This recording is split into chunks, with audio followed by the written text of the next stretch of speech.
Au nom du Père et du Fils et du Saint-Esprit. Amen. Évangile de Jésus-Christ selon Saint Jean. Jésus venait de mourir. Comme c'était le jour de la préparation, c'est-à-dire le vendredi, il ne fallait pas laisser les corps en croix durant le sabbat, d'autant plus que ce sabbat était le grand jour de la Pâque. Aussi, les Juifs demandèrent à Pilate qu'on enlève les corps après leur avoir brisé les jambes. Les soldats allèrent donc briser les jambes du premier, puis de l'autre homme crucifié avec Jésus. Quand ils arrivèrent à Jésus, voyant qu'il était déjà mort, ils ne lui brisèrent pas les jambes, mais un des soldats avec sa lance lui perça le côté. Et aussitôt, il en sortit du sang et de l'eau. Celui qui a vu rend témoignage, et son témoignage est véridique. Et celui-là sait qu'il dit vrai, afin que vous aussi vous croyiez. Cela en effet arriva pour que s'accomplisse l'Écriture. Aucun de ces os ne sera brisé.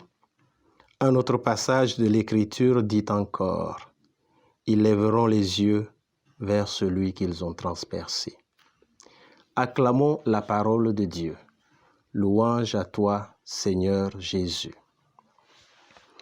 Nous sommes le vendredi 11 juin 2021 et en ce vendredi, nous célébrons le Sacré-Cœur de Jésus.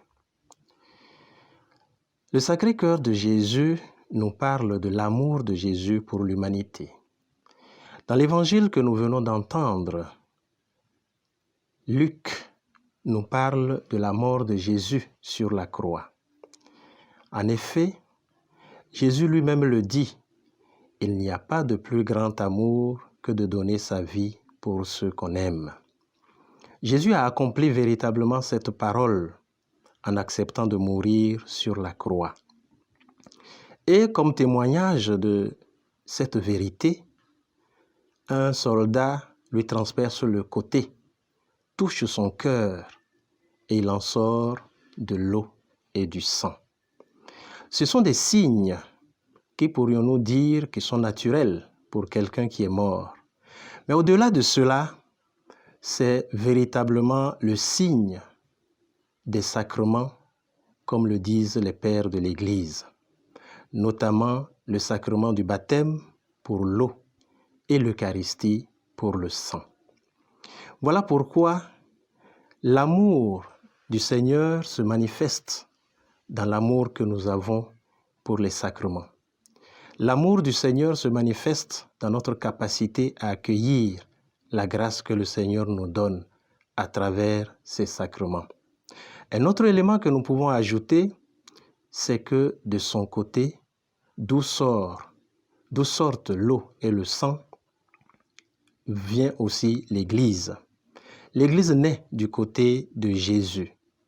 Si Jésus nous a aimés et par amour il a donné naissance à l'Église, c'est pour que nous puissions nous aussi accueillir tout ce qui vient de l'Église et aimer l'Église parce que cette Église est le fruit de l'amour de Jésus pour nous.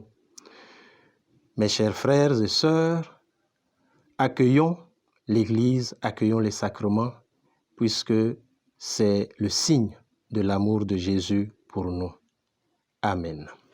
Au nom du Père et du Fils et du Saint-Esprit. Amen.